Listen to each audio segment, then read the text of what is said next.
اس پر ایک میں واقعہ بھی سناتا ہوں نا کہ بعض لوگوں کا یہ ہے کہ بھائی جس کو پیسہ کمانا نہیں آتا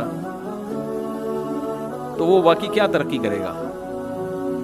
تو وہ اس پہ ایک ہمارے حضرت ایک واقعہ سنایا کرتے تھے کہ ایک آدمی اونٹ پہ جا رہا تھا. تو اچھا اونٹ پہ اس نے کیا کیا تھا, بیوقوف آدمی تھا. اونٹ پہ جو ہے نا اس نے سارے بورے, کوئی گندم کے بوریاں لے کے جا رہا ہوگا 5-6, وہ سب ایک سائڈ پہ تھیں, دوسری سائڈ پہ نہیں تھی.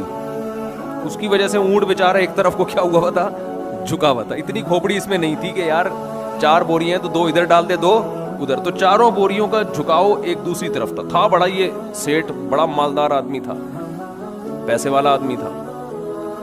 راستے میں ایک آدمی نے لفٹ مانگی کہ یار میں پیدل ہوں, تم اونٹ پہ اکیلے جا رہے ہو, مجھے بھی ساتھ بٹھا لو. اس نے کہا چلو یار کوئی مسئلہ نہیں ہے, تم بھی بیٹھ جاؤ, سیٹھ آدمی ہو, کسی غریب کی مدد ہو جائے.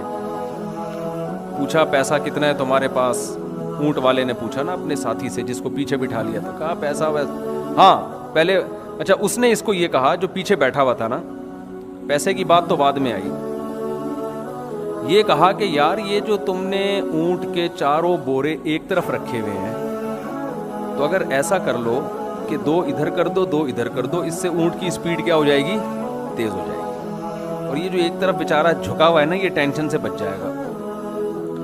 یہ جو سیٹھ تھا نا اس نے اس کی طرف دیکھا, یار یہ تو بڑا ذہین آدمی معلوم ہوتا ہے, بڑی ٹرک بتائی ہے اس نے, بیلنس ہو جائے گا. اس نے کہا چلو ٹرائی کر کے دیکھتے ہیں. اس نے کیا کیا, 2 بورے اٹھا کے اس طرف کر دیے, واقعی اونٹ ریلیکس ہو گیا اور اسپیڈ اس کی بڑھ گئی. تو بڑا ذہین آدمی ہے یار. اس کا خیال تھا کہ یہ اتنا ذہین آدمی ہے, یہ تو کروڑ پتی ہوگا. جب میرے جیسا بے وقوف اتنے پیسے والا ہے تو یہ جو ذہین ہے یہ تو کروڑ پتی ہوگا. اب اس سے انٹرویو لینا شروع کیا, یار تمہارے پاس دولت کتنی ہے؟ اس نے کہا کچھ بھی نہیں ہے. کیوں بھائی سیاری صدقہ کر دی؟ نہیں بھائی میرے پاس تو کوئی روزگار نہیں ہے, جس بزنس میں ہاتھ ڈالتا ہوں پیسہ نہیں آتا, غریب آدمی ہوں. اس نے فوراً اس کو اتارا نیچے, دوبارہ 2 بورے جو یہاں ڈالے تھے نا اٹھا کے دوبارہ کیا کر دیے, وہاں کر دیے.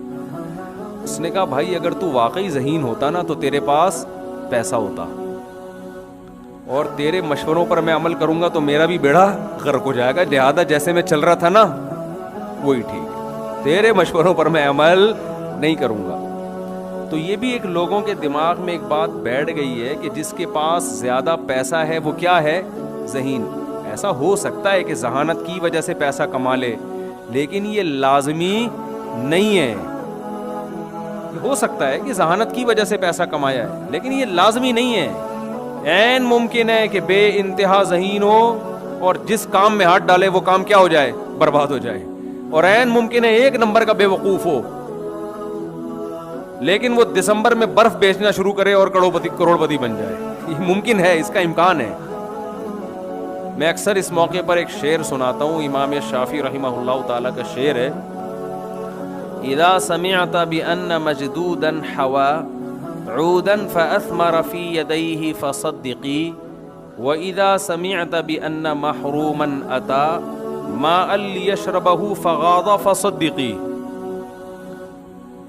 فرماتے ہیں کہ اگر تو کبھی سنے نا کہ ایک آدمی نے کوئی خوش قسمت تھا, وہ جس کام میں ہاتھ ڈالتا ہے وہاں نوٹ برسنا شروع ہو جاتے ہیں, تو ایسا خوش قسمت نے ایک دن ایک سادہ لکڑی ہاتھ میں لی, زمین میں اگایا بھی نہیں, کھاد بھی نہیں ڈالی, پانی بھی نہیں دیا, بس لکڑی ہاتھ میں لی اور لکڑی نے وہیں پھل دینا شروع کر دیے.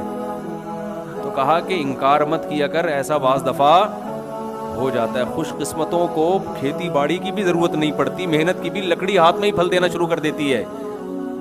کبھی کبھار ایسا بھی ہو جاتا ہے. اور کہا کہ اگر کبھی تو سننا کہ کوئی بدقسمت تھا, پانی کی تلاش تھی, اسے کنواں لبالب بھرا نظر آیا, خوش ہو گیا کہ اب تو یہ پانی جانے والا کہیں نہیں ہے, اب تو پانی پانی. اور وہ خوش قسمت, وہ بدقسمت آدمی دوڑا دوڑا خوشی میں کنویں کے پاس گیا اور پانی اسے دیکھ کے نیچے ہو گیا. ٹھیک ہے نا, ٹھیک ہے. کہا فحققی, اس کی بھی تحقیق کر لیا کر کے, ایسا اس کو بھی سچا قرار دے دیا کر کے. ہو جاتا ہے بدقسمتوں کے ساتھ, ایسا بھی ہو جاتا ہے. تو یہ انسان میں ایک ہے کہ وہ سمجھتا ہے کہ لازمی اس کا حصہ ہے کہ